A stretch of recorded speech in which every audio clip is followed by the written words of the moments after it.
Hello दोस्तों, welcome back to my channel बात से। तो प्रिय छात्रों, आज हम लोग पढ़ने वाले हैं प्रश्नावली 4.3 का क्वेश्चन नंबर 8, 9, 10। तो इसके पीछे का जितने भी एक्सरसाइज है और जितने भी क्वेश्चन है उसको हमने करा रखा है। डिस्क्रिप्शन में आपको सारी वीडियो मिल जाएगा, आप वहां से जाकर चेक कर सकते हैं।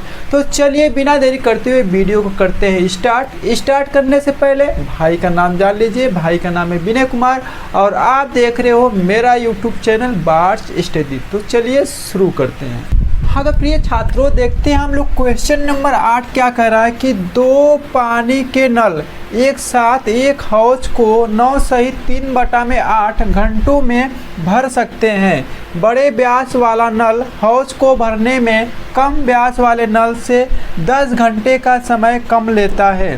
प्रत्येक नल द्वारा अलग अलग हौज को भरने का समय ज्ञात कीजिए। ठीक है, सबसे पहले हम सवाल को समझते हैं कि सवाल में क्या है। तो देखिए, 2 पानी का नल है, ठीक है, 2 नल है, एक हौज को, हौज मतलब प्यारे बच्चों समझिए कोई टंकी है, ठीक है, उसको कितने घंटे में भर रहे हैं? 9 सही 3/8 घंटे में दोनों नल पानी को टंकी को भर पा रहे हैं। ठीक, अब क्या कह रहा है, कंडीशन क्या कह रहा है, क्या बता रहा है कि बड़े व्यास वाला जो नल है हौज को भरने में कम व्यास वाले नल से 10 घंटे का समय कम लेता है। ठीक है, ये बातें बोल रहा है, मतलब कह रहा है कि जो बड़ा व्यास वाला नल है हमारा वो जल्दी भर रहा है छोटे व्यास वाले नल की तुलना में 10 घंटा पहले भर दे रहा है बड़ा व्यास वाला नल, ठीक है, जिसका मुंह बड़ा है।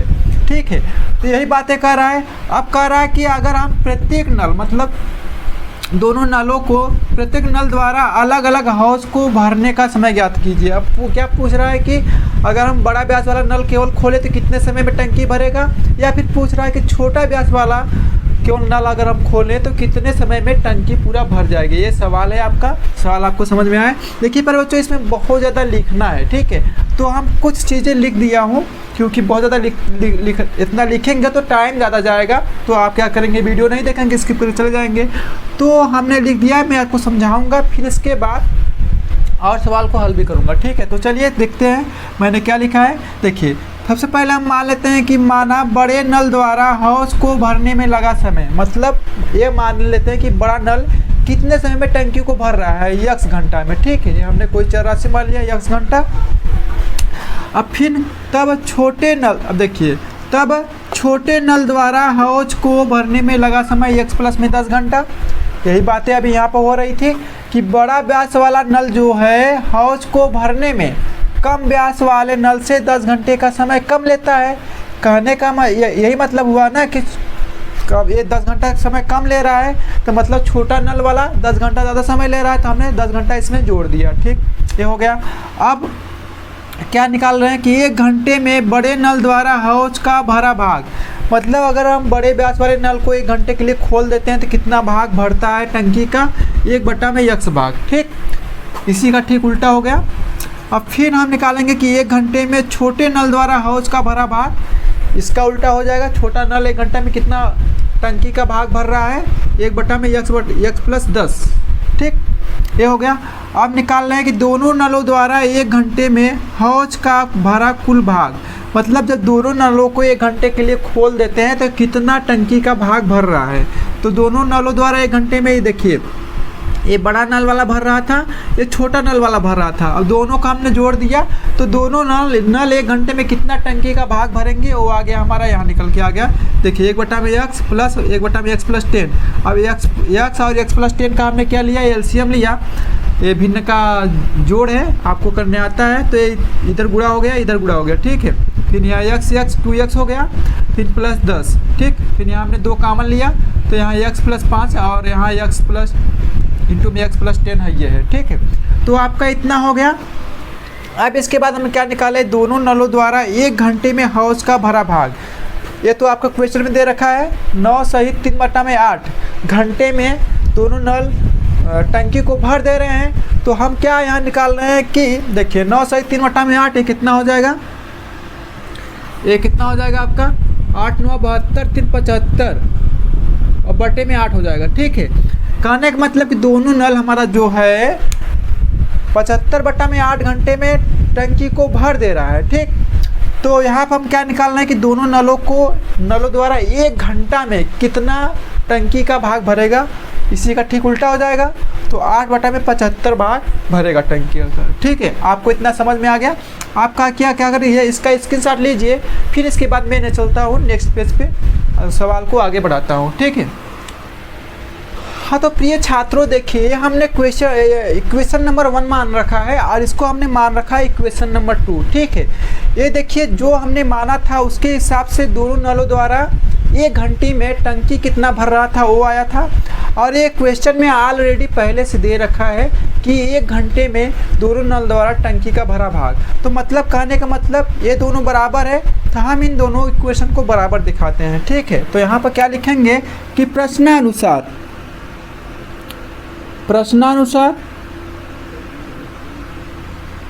तो प्रश्नानुसार बाबू देखिए, ये हमने मान के निकाला कि दोनों नल एक घंटे में कितना भाग भर रहे हैं, 2 इंटू में x + 5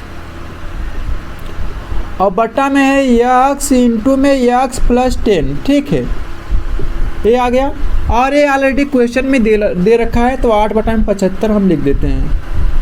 अब इसका काम ख़त्म। अब हम इसको सिंपल सा हल करके और इनका मान निकालते हैं।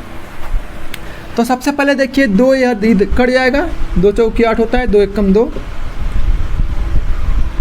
ठीक, अब हम क्या करेंगे, तिर्यक यहाँ पे गुणा करेंगे, तो 75 का गुणा करते हैं तो 75x हो जाएगा और 75 गुणे 5 करेंगे तो कितना हो जाएगा, 5 × 5 = 25 की 5 हासिल लगेगा 2 और 5 × 7 = 35, 36 37 375 हो जाएगा। ठीक, और 4 का नीचे गुणा कर दीजिए, तो देखिए यहाँ हो जाएगा 4x² हो जाएगा और 10 चौके 40x हो जाएगा। ठीक, देखिए हमने क्या किया, x का x में गुणा करेंगे तो x² आएगा, फिर 4 का गुणा करेंगे तो 4x² हो जाएगा। ठीक है, फिर x का 10 में करेंगे 10x हो जाएगा और 10x में हम जब 4 का इस गुणा करेंगे तो 40x हो जाएगा।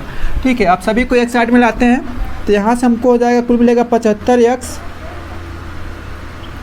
+ 375 और -4x² और अब क्या करिए ना, इसको उधर भेजिए, क्योंकि इधर इसको लाने पे ये वाला हमारा माइनस हो जा रहा है। तो हम क्या करेंगे 4x² + 40x। ठीक, अभी सही पद को उधर भेजिए तो ये सब माइनस में हो जाएगा, तो माइनस हो जाएगा 75x और फिर -375 हो जाएगा, कोई बात नहीं, और बराबर में 0। अब क्या करेंगे, थोड़ा सा और हल कर देते हैं, 4x² अब 40x - 75x तो कितना हो जाएगा, ऐसा कि 35 और माइनस में आएगा। ठीक है बाबू, 35x, हाँ 35x और यहाँ हो जाएगा -375। अब इसका क्या करिए, सीधाचार्य का सूत्र में बैठाइए। तो सबसे पहले हम इनका तुलना कर देते हैं, किससे, ax² bx और +c, यानी क्या बोलते हैं इसको, द्विघात समीकरण का मानक रूप से। ठीक है, इससे तुलना करेंगे तो हमको यहाँ से क्या मिलेगा, abc का मान मिलेगा। तो यहाँ से हमको abc का मान क्या निकलेगा, a बराबर हमको मिला 4 और b बराबर में हमको मिला -35 और c बराबर में हमको मिला 375 माइनस में चिन्ह के साथ लेंगे। अब इसको हम क्या करेंगे, श्रीधराचार्य के सूत्र में बैठाएंगे। तो श्रीधराचार्य का सूत्र हमारा क्या होता है, x बराबर में क्या होता है -b और प्लस माइनस होता है बाबू कि √/में b² -4ac और बटे में होता है 2a। कोई बात नहीं। अब देखिए यहाँ सभी का मान हम रखेंगे। ठीक है, सभी का मान रखेंगे। तो -b देखिए यहाँ -35 है, तो माइनस पहले हम इसका वाला माइनस लिख देते हैं और फिर b का मान है -35, तो -35 लिखते हैं अंदर, फिर प्लस माइनस है और b² मतलब 35 है, -35 इसका स्क्वायर कर देते हैं, -4 इंटू में 1, a का मान है बाबू 4 और c का मान आपका है 375 और माइनस के साथ, और बटे में है 2a और a का मान आपका क्या है, a का मान देखिए 4 है। ठीक, मैंने 4 लिख दिया। तो देखिए माइनस गुणे माइनस हो जाएगा प्लस, और यहाँ 35 हो जाएगा प्लस माइनस। देखिए अब हम 35 स्क्वायर को क्या ले सकते हैं, 25 और गुणे में 49। ठीक, और यहाँ पर माइनस है और यहाँ पर भी माइनस है, तो ये दोनों मिलकर हो जाएगा प्लस। और 4 चौके 16 और गुणे में हम 375 को लिख सकते हैं 25 और गुणे में 15।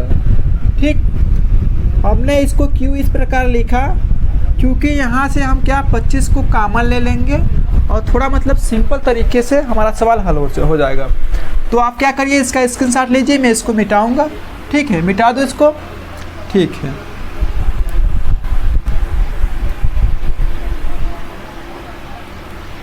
तो अब मैं इसको और आगे बढ़ाता हूँ। तो यहाँ से देखिए 35 और प्लस माइनस, अब देखिए 25 हम यहाँ से कॉमन लेंगे। ठीक, तो 25 कॉमन लेंगे तो यहाँ बचेगा 49 प्लस, और यहाँ से हो जाएगा 16 और गुणे में हो जाएगा 15। ठीक, और बटे में 8 है। अब मैं इसको लाता हूँ इस साइड। अब देखिए यहाँ से हमको क्या हो जाएगा,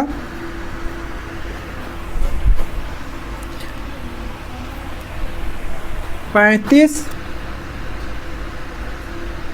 प्लस माइनस, अब देखिए 25 कॉमन है, कोई बात नहीं, और गुणे में ये देखिए 49 प्लस 16 गुणे 15 करेंगे तो आएगा 289। ठीक, और बटे में 8 है, कोई बात नहीं। अब देखिए इसका हम करेंगे 35 और प्लस माइनस, अब देखिए 25 का वर्गमूल हो जाएगा 5 और 289 का वर्गमूल हो जाएगा 17। अब बाबू एक बार हम लेंगे प्लस का साइन और दूसरी बार हम लेंगे माइनस का साइन। तो एक बार हम लेते हैं पहले प्लस का साइन, तो 35 और प्लस का साइन हमने यहाँ से लिया और 5 गुणे में 17 और बटे में है 8, और दूसरी बार हम लेंगे माइनस का साइन। ठीक है, तो 35 माइनस 5 गुणे में 17 और बटे में हो जाएगा 8। ठीक, तो 35 देखिए 35 हो जाएगा और 17 पचे 85, कोई बात नहीं, बटे में 8, और यहाँ से हमको क्या मिलेगा 35 माइनस 85, 17 पचे 85 बटे में 8।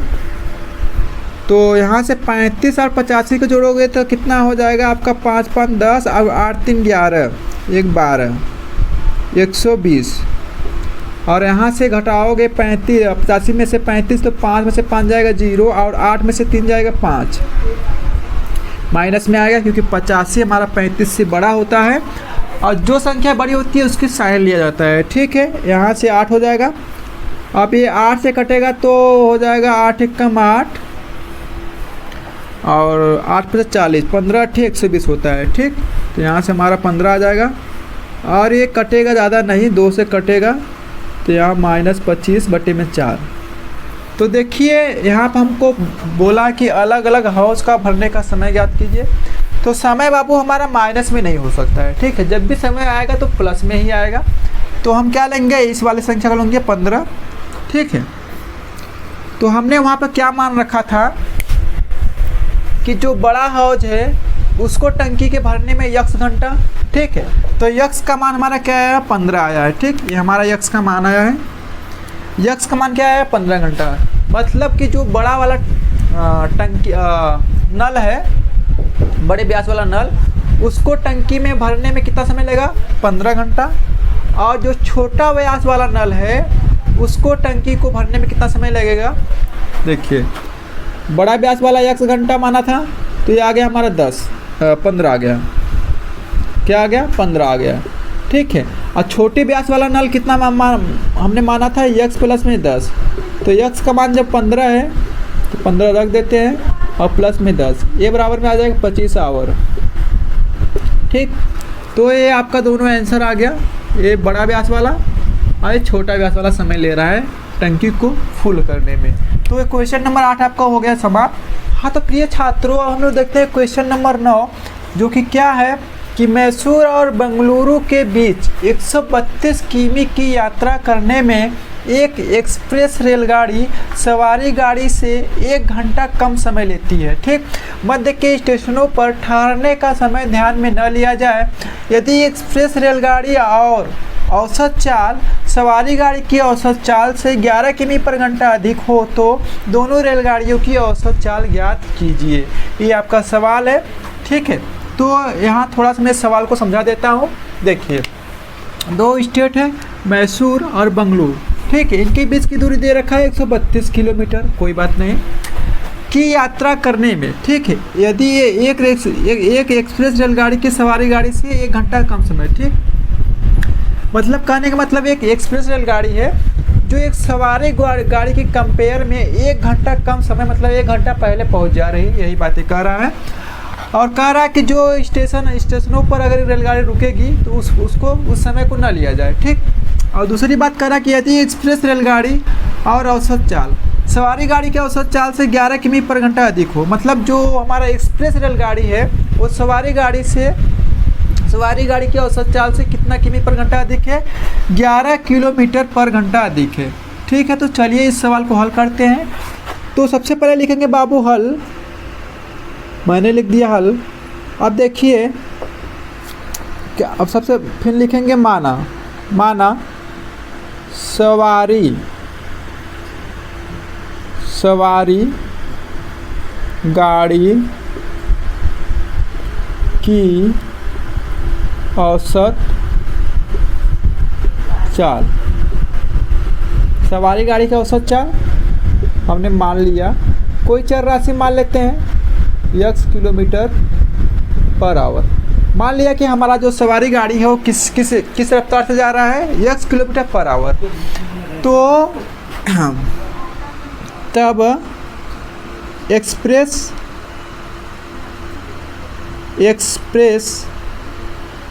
ठीक, एक्सप्रेस गाड़ी की औसत चाल, तो देखिए एक्सप्रेस गाड़ी की औसत चाल क्या हो जाएगा। देखिए, यदि एक्सप्रेस रेलगाड़ी की औसत चाल सवारी गाड़ी की औसत चाल से 11 किमी पर घंटा अधिक है, मतलब जो हमारा सवारी गाड़ी की औसत चाल है उससे 11 किलोमीटर पर घंटा अधिक है, तो 11 किलोमीटर हम जोड़ दे रहे हैं, 11 किमी पर घंटा हम जोड़ दे रहे हैं। तो ये हमारा क्या आ गया, एक्सप्रेस रेलगाड़ी की औसत चाल। तो देखिए यहाँ से हम क्या निकालेंगे, इसका समय निकालेंगे। कहने का मतलब जब हमारा सवारी गाड़ी की औसत चाल यह है तो कितने समय में 132 किमी की दूरी तय करेगी। तो समय बराबर में क्या होता है, दूरी हमारा है 132 और चाल हमारा क्या है x। ठीक, और जब हमारा एक्सप्रेस रेलगाड़ी x plus 11 kilometre per hour की रफ्तार से जा रहा है तो 132 किलोमीटर की दूरी तय करने में कितना समय लेगा उसको निकालेंगे। तो यहाँ से हमारा समय आ जाएगा 132 बटा में x प्लस में 11। ठीक, ये आपका समय आ गया। तो देखिए प्रिय छात्रों कि जब हमारा गाड़ी इस चाल से जा रहा है, ठीक, तो समय इतना ले रहा है, और इस चाल से जा रहा है तो समय इतना ले रहा है। तो ये हमारा क्या है, रफ्तार वाली चाल है x प्लस 11। तो ये हमारा पहले पहुंच जा रहा है, मतलब समय से पहले पहुंच जा रहा है, और ये हमारा चाल है x किलोमीटर पर आवर, मतलब रफ्तार कम है तो ये घंटा लेट पहुंच रहा है। तो कहने का मतलब अगर हम इस समय में से इस समय को घटा दें तो जो हमारा 1 घंटे का समय है वो हमको मिल जाएगा। तो चलिए घटाते हैं। तो यहाँ पर क्या लिखेंगे कि प्रश्नानुसार, मैंने लिख दिया प्रश्नानुसार। ठीक है, तो हम क्या करेंगे 132 और बटे में करेंगे x और माइनस 132 और बटे में x प्लस में 11, ये आपका आ जाएगा 1। ठीक है, तो अब क्या करिए, इसको सिंपल सा हल कर दीजिए। तो मैं इधर हल करता हूँ। तो देखिए सबसे पहले हम एलसीएम लेंगे हर का, तो यहाँ से हो जाएगा x इंटू में x प्लस 11 अब देखिए x का भाग हम इस पूरे पद में देंगे तो x वाला टर्म हमारा क्या ख़त्म हो जाएगा, बचेगा x+11 वाला। तो x+11 इंटू में 132 हो जाएगा। तो हम यहाँ पर डायरेक्ट करते हैं x+11 और 132। यहाँ माइनस का साइन है, माइनस का साइन लगाते हैं। अब देखिए x+11 का जब हम इस पूरे पद में भाग देंगे तो x+11 वाला जो हमारा पद है वो ख़त्म हो जाएगा, बचेगा केवल x, और x का गुणा हम करेंगे 132 में। तो यहाँ हम करते हैं 132 और इंटू में x, कोई बात नहीं, और बराबर में हमारा 1 है। ठीक, इसको और आगे बढ़ाते हैं। तो देखिए यहाँ पे 132 का हम गुणा अंदर करते हैं तो हो जाएगा 132 x, और फिर 132 गुणे में 11 करेंगे तो कितना हो जाएगा, 11 दूना, देखिए पहले प्लस का साइन लगा देते हैं। 132 इंटू 11, तो 11 दूना के 22 हो जाएगा, हासिल आएगा 2, फिर 11 33, 33 में जो 2 जोड़ेंगे तो हो जाएगा 35, और हासिल लगेगा 3, 11 एकम 11 और 11 3 हो जाएगा बाबू 14। ठीक, फिर यहाँ माइनस का साइन है, माइनस का साइन मैं लिखता हूँ, फिर माइनस 132 x हो जाएगा, कोई बात नहीं। और बटे में है x इंटू x+11, तो x का अंदर गुणा करिए तो हो जाएगा x² और फिर प्लस में 11x। ठीक, तो आप क्या करिए, इसका स्क्रीनशॉट ले लीजिए क्योंकि जगह हमारे पास नहीं बचा। तो देखिए आपका यहाँ तक हो गया था, मैं आगे बढ़ता हूँ। तो यहाँ से देखिए 132x और 131x ये दोनों कट जाएगा, और आपका आएगा 1452 बटा में है x² और प्लस में 11x है और बराबर में है 1। ठीक है, अब क्या करिए, तिरछे गुणा कर दीजिए।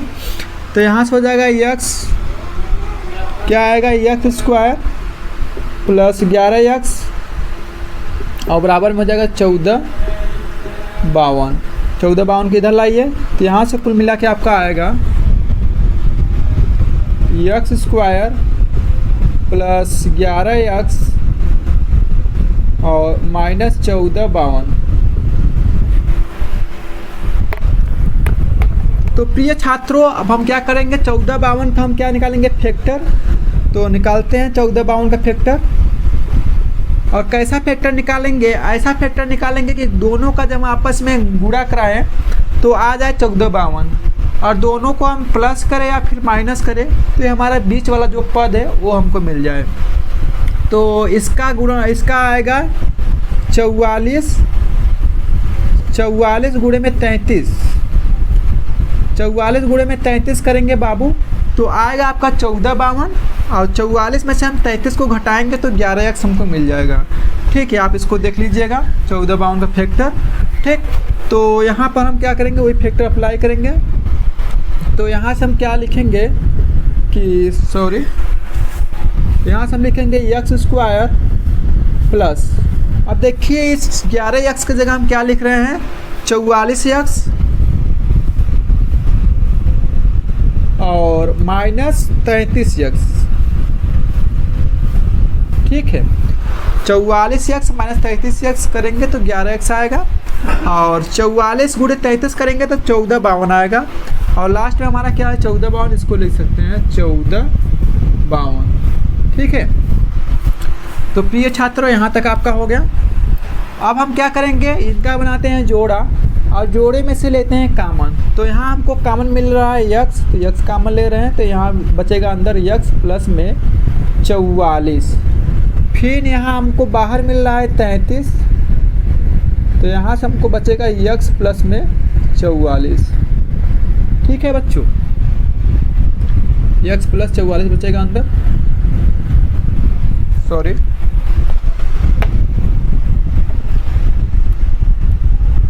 ठीक, तो अब हम क्या करेंगे, सबसे पहले हम इनको लिखते हैं। तो यहाँ से हमको मिलेगा x प्लस में 44 और अंदर फिर बचेगा x माइनस 33। तो एक बार हम इसको जीरो करेंगे, एक बार इसको जीरो करेंगे। तो सबसे पहले हम x प्लस 44 को जीरो करते हैं और इधर हम कर देते हैं x माइनस 33 बराबर में 0। यहाँ से हमको बाबू आएगा x बराबर में 44 और यहाँ से हमको आएगा x बराबर में 33।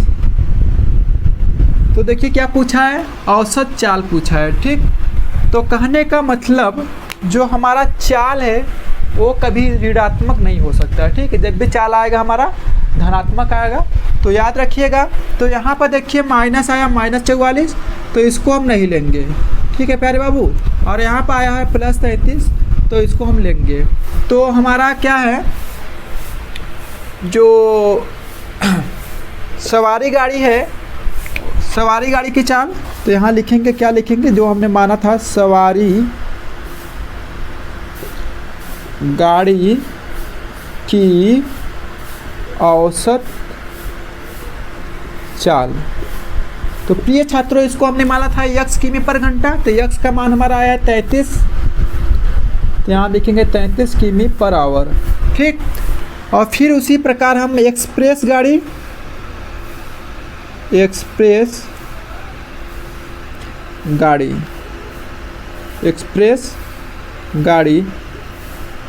ठीक की औसत चाल। ठीक है प्यारे बाबू, तो इसको हमने क्या माना था, x प्लस में 11 किमी पर घंटा। तो x का मान हमारा 33 है, तो पहले हम 33 लिख देते हैं, और प्लस में 11 किलोमीटर, तो 11 किलोमीटर जोड़ देते हैं। ठीक, तो a बराबर में आ जाएगा किमी पर घंटा। तो इसको हम जोड़ेंगे तो यहाँ 44 किलोमीटर पर आवर हमारा जो है एक्सप्रेस गाड़ी की रफ्तार हो जाएगी। ठीक है, तो ये आपका क्वेश्चन नंबर हो गया कंप्लीट। अब इसका क्या करिए, स्क्रीनशॉट लीजिए, फिर मैं चलता हूँ नेक्स्ट सवाल पे। हाँ, तो प्रिय छात्रों, अब हम लोग देखते हैं क्वेश्चन नंबर 10, जो कि क्या कह रहा है कि 2 वर्गों के क्षेत्रफलों का योग 468 मीटर स्क्वायर है। यदि उनके परिमापों का अंतर 24 मीटर हो तो दोनों वर्गों की भुजाएं ज्ञात कीजिए।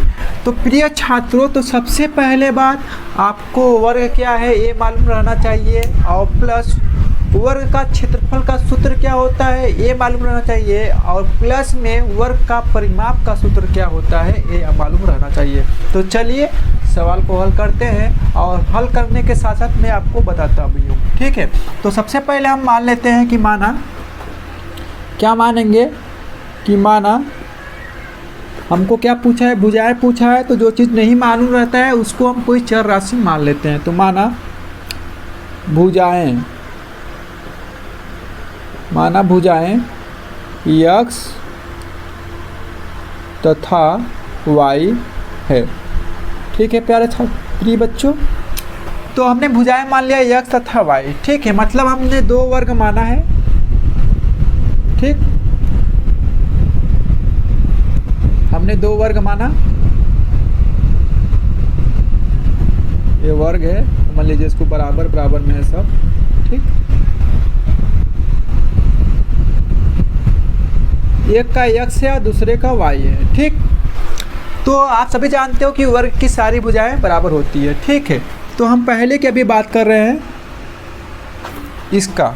ठीक है, जिसका भुजा x है। ठीक, तो पहला वर्ग का क्षेत्रफल, तो क्षेत्रफल का सूत्र क्या होता है, वर्ग का क्षेत्रफल भुजा गुणे में भुजा। तो भुजा हमारा x है, ये भी x, ये भी x, ये भी x। तो भुजा गुणे में भुजा मतलब 2 भुजा लेना है। तो हमारा भुजा है x और दूसरा भुजा भी क्या है, x है। तो ये हमारा यहाँ आ गया x स्क्वायर। ठीक, ये सभी मीटर में रहेगा। ठीक है, तो पहला वर्ग का क्षेत्रफल हो गया, और फिर हम निकालते हैं पहला वर्ग का परिमाप। तो परिमाप क्या होता है बाबू, परिमाप होता है 4 गुणे में भुजा। भुजा हमारा क्या है, x है। ठीक है, तो यहाँ हो जाएगा 4x मीटर। ठीक, ये तो हो गया पहले का। अब हम इधर निकालते हैं दूसरा। तो यहाँ हम लिखेंगे दूसरा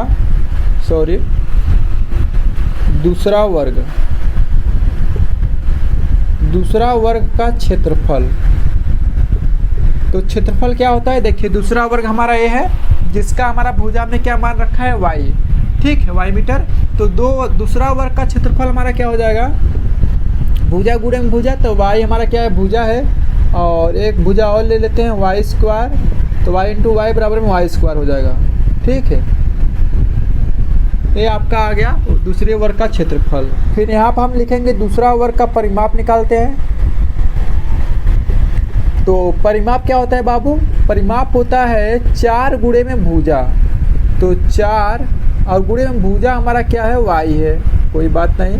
तो 4y यहाँ से हमारा वर्ग का परिमाप आ गया। ठीक, तो देखिए यहाँ तक हो गया, आपको बातें समझ में आ रही है। तो अब यहाँ पर हम लिखेंगे, क्या लिखेंगे कि प्रश्नानुसार, प्रश्न में क्या है उसके अनुसार हम काम कर रहे हैं।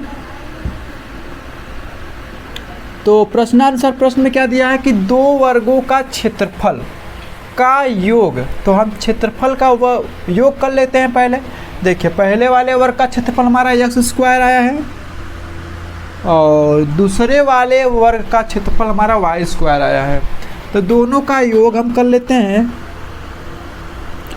और बराबर में हमको क्या दे रखा है, 468 मीटर स्क्वायर, 468 मीटर।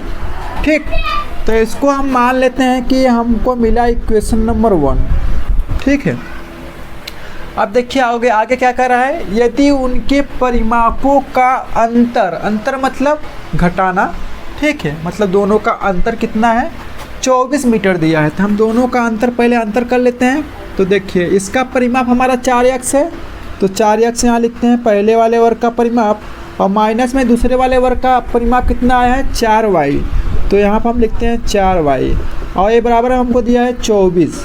ठीक, तो इसको थोड़ा सा और हल्का कर लेते हैं, ज़्यादा वजन है, तो 4 का हम क्या कर देते हैं, भाग कर देते हैं। तो यहाँ 4 एकम 4, 4 एकम 4, 4 छंग 24 हो जाएगा। तो कुल मिला के हमारा यहाँ से आ जाएगा x माइनस में y बराबर में 6। अब यहाँ से हम क्या लेते हैं, x का मान निकाल लेते हैं। तो x बराबर में हमारा क्या आ जाएगा, y का मान निकालते हैं, कोई बात नहीं। तो y बराबर हमारा क्या आ जाएगा, x माइनस में 6।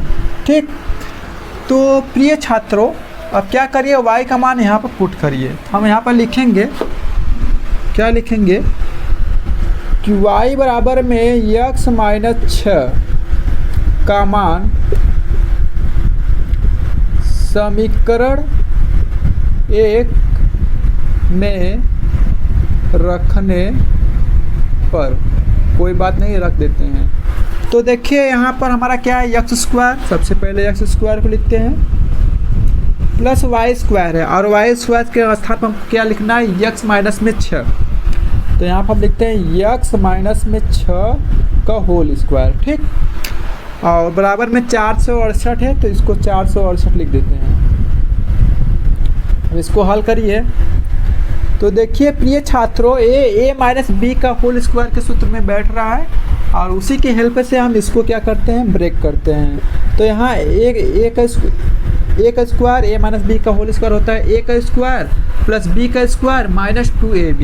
तो यहाँ पर x का स्क्वायर और प्लस b का स्क्वायर मतलब 6 का स्क्वायर, तो 6 के 36 और माइनस 2ab, तो 6 दूनी के 12x हो जाएगा। ठीक है बाबू, ये आपका आ गया 468 बराबर में। तो अब क्या करिए, 468 को इस साइड लाइए, तो यहाँ से हो जाएगा x स्क्वायर, और यहाँ x है और यहाँ 12x है। ठीक है, सॉरी यहाँ x स्क्वायर हो जाएगा। ठीक, तो यहाँ कुल मिला के आ गया 2x स्क्वायर। ठीक है, और यहाँ माइनस 12x, कोई बात नहीं। अब क्या करिए, प्लस 36 है और यहाँ माइनस करिए कितना, 468, और बराबर में 0 है, कोई बात नहीं। तो यहाँ से हमको 2x स्क्वायर माइनस 12x, और देखिए यहाँ से माइनस में क्या आएगा, 8 में से 6 घटेगा तो आएगा 2, और 6 में से 3 घटेगा तो आएगा 3, और यहाँ 4, और बराबर में 0। अब प्रिय छात्रों इसको आप 2 विधि से हल कर सकते हो, या तो इसका गुणनखंड कर दो या फिर श्रीधराचार्य का सूत्र लगा दो, तो जिससे आपको आसानी हो इसको हल करिए। तो मैं क्या करूँगा, आप इसका स्क्रीनशॉट ले लीजिए, फिर मैं इधर मिटाऊँगा क्योंकि हमारे पास जगह कम पड़ रहा है। ठीक है, तो स्क्रीनशॉट ले लिए, मैं इसको इधर मिटा देता हूँ।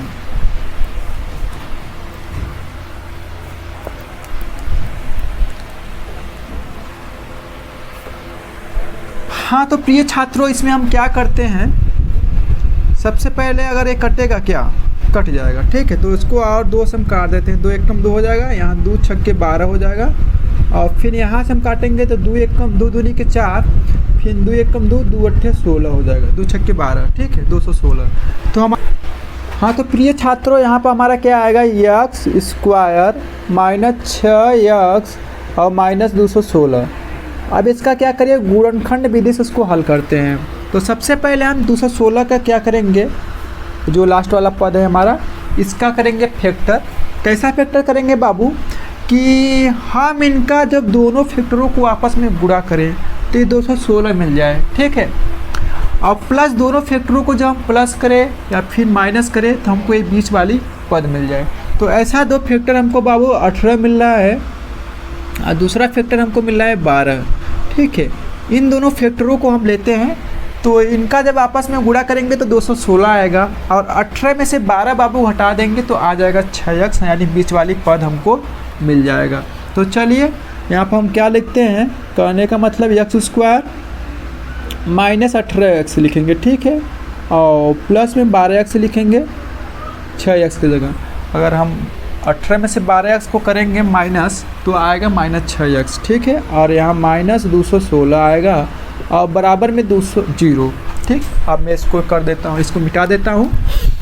तो अब क्या करिए बाबू, इसमें इसको बनाइए जोड़ा, और जोड़ा बना के इसमें से लीजिए कामन। तो यहाँ से हमको केवल x कामन मिल रहा है, तो हम यहाँ से x माइनस में 18 बचेगा अंदर, और यहाँ से हमको क्या मिल रहा है कामन, 12 कामन मिल रहा है पूरा, ठीक है। तो यहाँ से हमको मिलेगा x और माइनस 12 एकम 12, और 21 में से 12 जब घटेगा तो आएगा 9 और बगल में हो जाएगा 6, तो 12 अट्ठे 96, कुल मिला के 18 आ गया हमारा, ठीक है। तो आपको देखिए, अगर दोनों कोष्टक में सेम संख्या आ रहा है तो इसका मतलब आपका सवाल सही है। तो यहाँ से हम x माइनस 18 को पहले वाले कोष्टक में लिखते हैं और दूसरे कोष्टक में हम लिखेंगे x प्लस में 12, ठीक है बाबू। अब बराबर में 0। अब हम इनका बारी बारी से कर देते हैं 0। तो यहाँ से हमारा x माइनस में 18, पहले हम इसको 0 करते हैं, फिर यहाँ से हमारा x प्लस में 12 और बराबर में 0। अब देखिए यहाँ से हमारा x बराबर में क्या आएगा, 18 आएगा, और यहाँ से हमारा x बराबर में क्या आ जाएगा, 12 आ जाएगा, माइनस का 12 आएगा, ठीक है बाबू, माइनस का 12। तो प्रिय छात्रों, यहाँ पर x बराबर में 18 आ गया। तो हमारा इक्वेशन नंबर दूसरा क्या था, x माइनस में y बराबर में 6 था। तो अगर हम इस इक्वेशन में x का मान रखते हैं तो यहाँ हो जाएगा 18 और माइनस y बराबर में 6 हो जाएगा, कोई बात नहीं। तो y को हम भेज देते हैं उस साइड और 6 को भेजते हैं इधर, ठीक है। तो 6 को इधर भेजेंगे तो 18 माइनस 6 हो जाएगा और ये आ जाएगा 12, ठीक है। तो हमने शुरू में क्या माना था कि भुजाएं हमारा x तथा y है। तो x का मान यहाँ हमारा 18 आ गया, मतलब भुजाएं हमारा 18, और y का मान हमारा आ गया 12, तो मतलब भुजाएं हमारा 18 और 12 है। तो प्रिय छात्रों, आज के लिए इतना है। लास्ट तक बने रहने के लिए आपका बहुत बहुत धन्यवाद। मिलते हैं नेक्स्ट वीडियो में।